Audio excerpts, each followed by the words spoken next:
So I'm working on the little arm pieces, or the extension of the bed, the top 2/3 of the bed to make it wider. And so I've got these pieces that fold out to follow the same curve as the main portion of the bed, but it has storage capabilities here. Well, I didn't want to waste that, so I need a way to hold this in place. The magnetic things that I used in the storage hatches, those storage hatches, those would work on these also, but I don't have any more of them. And so I was trying to figure out other methods, and I almost bought some more of them, when I realized that I could just use a nail. So I'm going to glue this nail in. So this is a 16 penny nail, and I cut it off, ground it down a bit, and then it goes through here and then into a corresponding little hole on this end. So that'll be glued in place, and then that just lines up. That keeps it perfect alignment and holds it down. And on this end, same thing. And each of these have a slight bow to them, so they have them bowed up. So they're actually kind of spring-loaded up a little. So I can push that down lightly and then put the other nail piece into place. And I left that sticking out about 1/4 inch. So I've got something to grab onto. And I'm thinking I'll just staple or glue like a ribbon across there, or a piece of shoelace, just something, so that it can only be pulled that far. So it's completely out of the way, but can't fall out and get lost. So that one glued in, this one tethered basically. Oh yeah, and I could just tether it. I could glue a piece around there. Anyway, I'll tether this somehow so that it can't be lost. Going to do the same thing on this one, so I'll show you how we accomplish that. So start with these 2 nails, and I'll make 2 new ones. You can see one's a little longer than the other because, again, I would need one that's left sticking out a little bit. So this is what I started with just a couple of 16 penny nails. I've already got them marked. We'll get them cut and ground down. I'm just using bolt cutters. Okay, it looks good. Okay. So just rounding that off. Whoops. All right.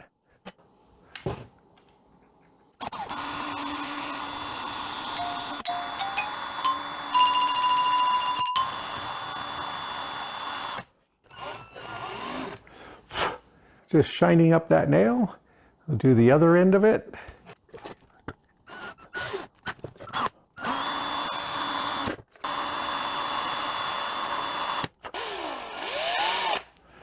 So I'll do that with both of them. Just shine them all up, smooth them up so that they'll go into the slots easily.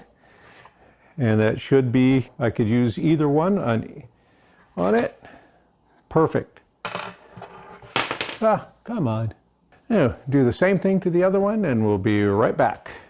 Now, let's get the holes drilled. I'm marking the spot where that hole goes, and I'll do it on the inside also. All right, so I'm going to go right through the center of this, and I'll drill it from both sides with a small drill bit. That way, even though I might not get it exactly lined up, if they're close and touch, then it'll end up in the same spot. And then I take the bigger drill bit, go right through, and everything lines up perfectly. This is the drill bit that I'll be using to drill through finally, and the total goes to that tape mark. Okay, so I'm going to get it as close to the center as I can on the line, and then line it up and go about halfway through.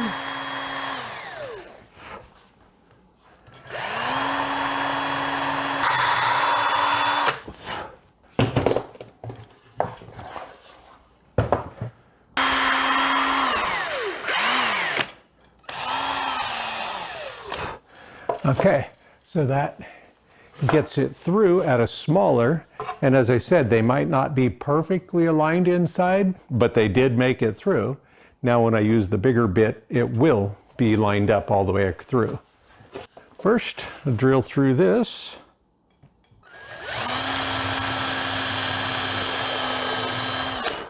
And we'll do the same with the other end. So that way I'm just basically following the hole right through. So make sure that I have it lined up by holding it, lining it up, and then holding it snugly, and I have that tape for the distance.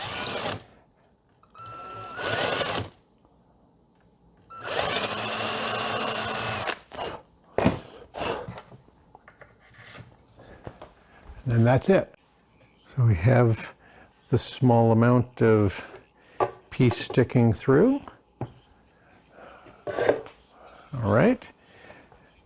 And then I'll countersink this a little bit because the way that the nail head is shaped, it can, I want to put it in there a little bit deeper. Okay.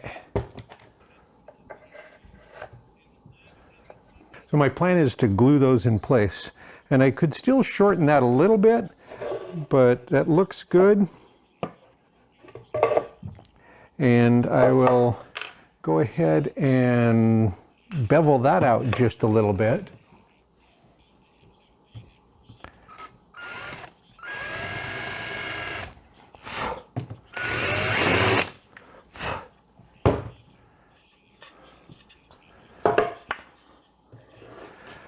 That should make it a little easier, because then it's kind of funnels it in there a little bit, so it can be a little bit closer. Okay, that looks good. Now I'll flip it around and get the other side. And I'll line this up again, and I have a line there so you can kind of see where it's supposed to be. Okay, same thing.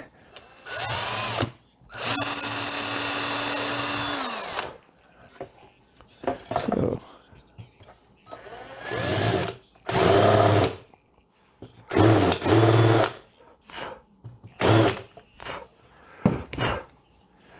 and I could definitely do that a little bit bigger, but that'll allow it to be off center a little bit and still hit that, kind of pull it into line.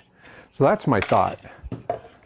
All I need to do now is add a little leash to this so it doesn't fall away. So I can pull it that far, that opens it up, push it in.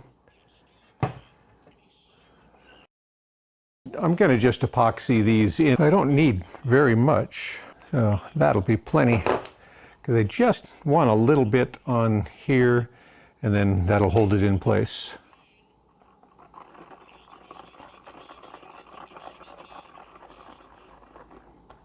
Okay.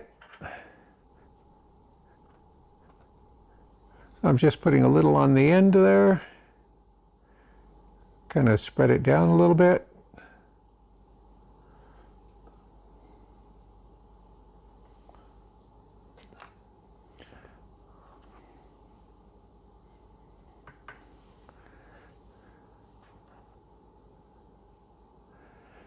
Okay.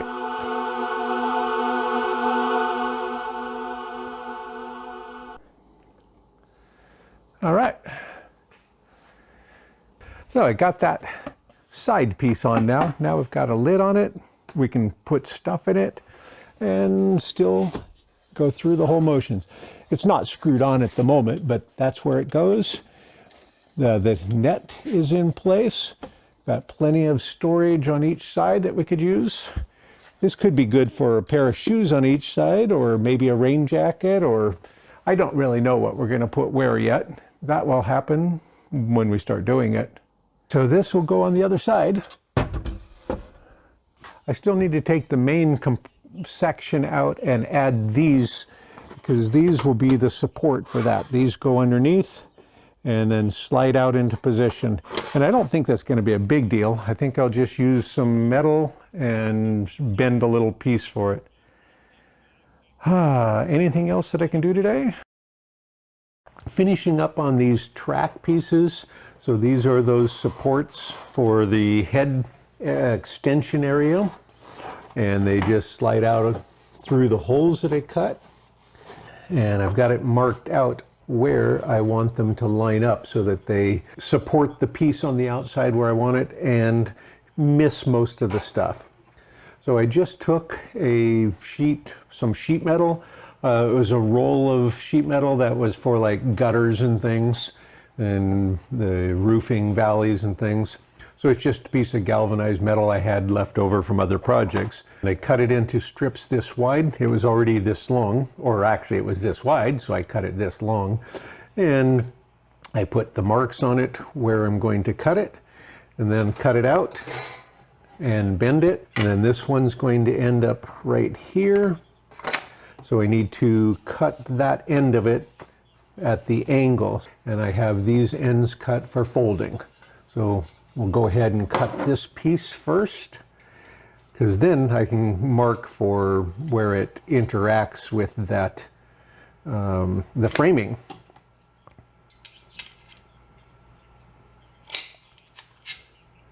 Okay, so I'm just trying to cut this a little bit. I really need to have right-handed and left-handed ones to do this properly. Use what you have. And of course I could accomplish this with other tools. Wow, that didn't really... Okay. All right. Good enough. Now it fits that angle, it gets tight along there. So again, I'll hold this in place. I'm holding it in place by pulling up on the side of the opposite side of here, and that's pushing this side down, of course. That here, just set that on there. Oh, it barely even touches. Boy. So I need just a teeny bit cut out there. On this one I had to cut it out more just because of the spacing. So I just need to cut a little teeny piece of this out. So yeah, just a little angled piece there. There we go. Now,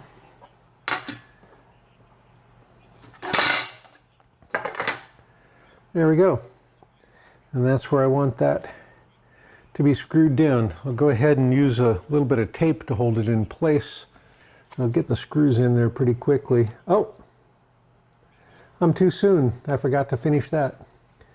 Ha! Take that back out. And I'll use this to fold those over it. So I can fold these two in and then fold that down and then rivet it. So I folded those two in, now I'll fold that. So I'm just pressing it down.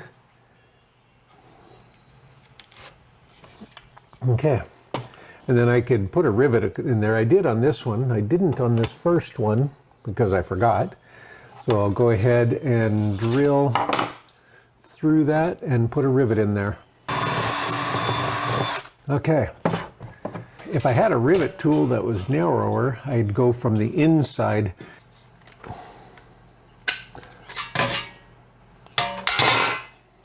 All right. So that'll help hold that in place. Now I can finish putting this into there. Pull up on the outside portion to make sure it stays in place. Then I'll hold it down. I'll tape it.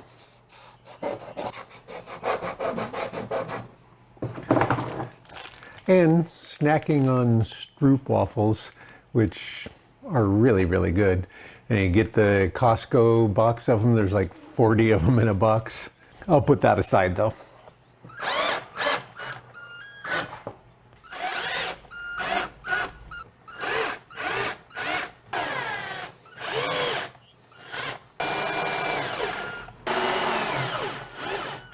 Okay, got that one in, one more to go, and we'll go through that process real quick. So we need to cut a wide groove into each one of those because that's where the fold will be, and cut the corners out of those.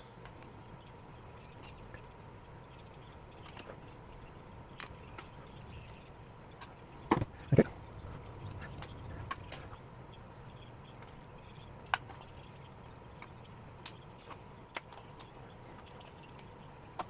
Okay. And I'm just going to bend that till I break it off. All right, and now we'll do the folding.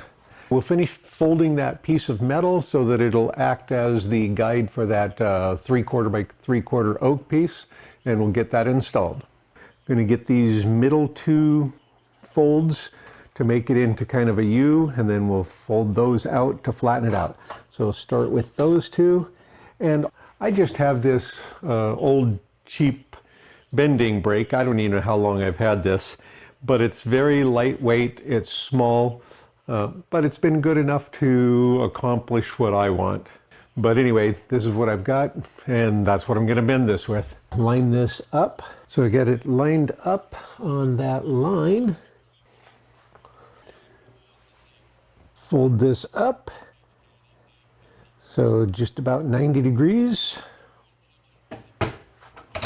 Got the first one. Flip it around. We can put this in there to get our spacing.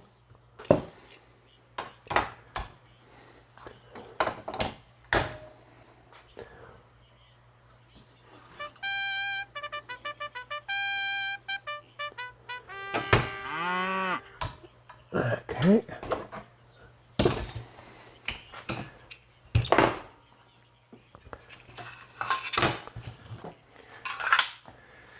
Okay, and there's that so far.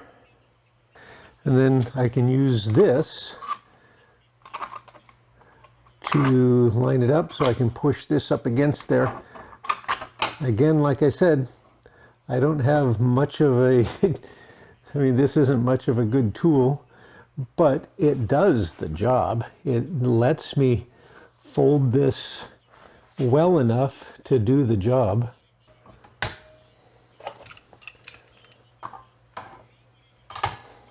So it'd be better if this wood were a little bit longer, but that's okay.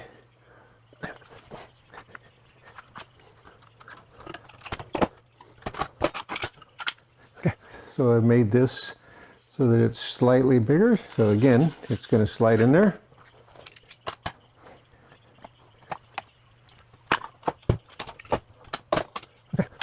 Boy, I didn't get that marked out very evenly. But for what I'm after, it doesn't matter. So now we can go try putting this in. That's going to go here. Gotta cut that out just a little bit. I almost forgot. I need to fold those in. So to fold those in, I'm going to just literally just fold them in. I think we already showed that on that one, so I won't bother it on this one. Won't follow it all the way.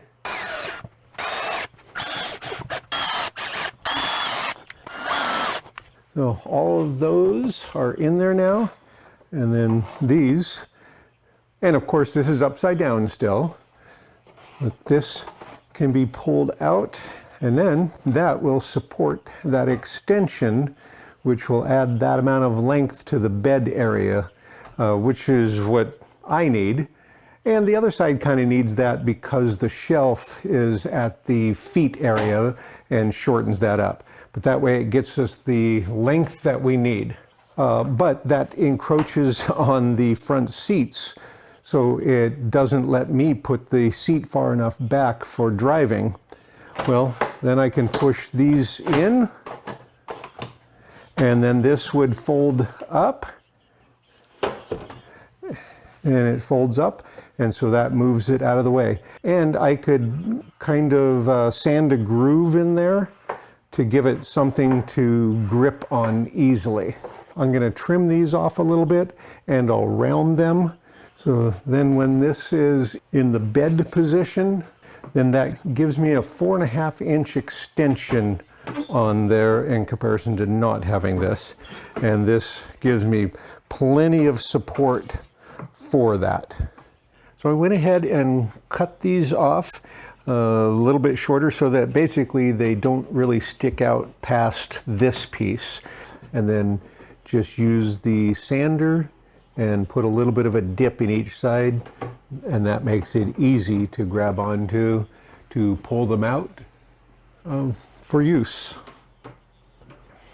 So I've got all this foam out, and these are some leftover foam or used foam that we had. My number one child had made stuff out of these years ago, mats for tumbling and things. They were still here. I ripped them apart, glued them together into these shapes, and now I've got two of them, one for one side, one for the other, and they're 3 inches thick with the additional 1-inch piece underneath. And then I'm going to cut these up into the size and shapes that I want to use for the couch.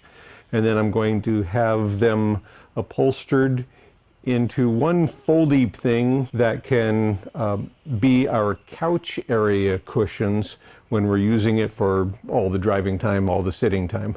And then we can lay them out this way for the sleeping. So that's our plan. They look really good right now. You can see how the headboard extension part works, maybe. If I lift this up, there it is under there.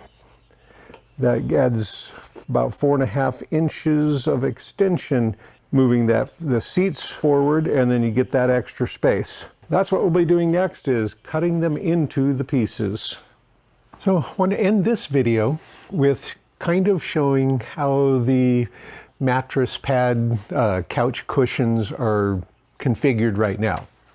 I've said before that one of my mottos is laziness is the mother of invention, and procrastination is the key to flexibility. Well, we've been kind of toying around with the configurations of these pads, and it's been a slow process because I don't get very much done any given week. Sometimes I haven't done a single thing on this project in an entire week. So though it may look like it on the video, like I'm getting things done, it doesn't feel like it, and in reality it's really not. It's very, very slow for me. But we have decided on a configuration, and I'll bring this camera in there and show that. I've ordered the pillow covers, or the covers, the foam covers, so I'm having them sewn, and hopefully we'll have them in a week or two. And I've ordered foam, so a much more dense foam. This, as I mentioned sometime in the past, all of this foam came out of things that my daughter had sewn years and years ago for sleeping pads and things like that. And so they're no longer being used, so I tore them apart to get the foam out of them to try out different configurations with this. And I'm sure glad I did, because as you can see, there's lots and lots of cuts. Well, it's because after I disassembled the original mats, I glued them together into the giant pieces for the two sides of the bed. And then I cut them up in the way that I thought would work for folding them up to use them for the couch cushions. I decided I didn't like it. I glued them back together, cut them back up, and then glued them back together, and then cut them back up again.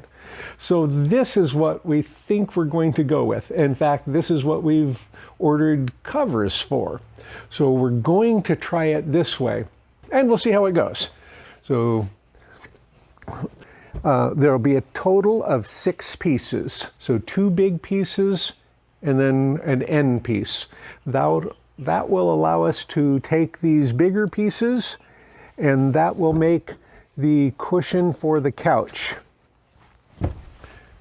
Nope, I think I'll wait to show that till after we get the covers so we can actually set it on there. So with this configuration, this side is 5'6", and then the far side is only 6 foot long. So it's a bit of a squeaker, but it'll work as long as I don't want to stretch out too much. But there is room at that end between that last cushion and the portable toilet, so I can put another piece of foam pad in there if needed. So that's where it's at right now. And we'll see this soon when we get the cushion covers for this. Okay, thanks for watching and following along with this.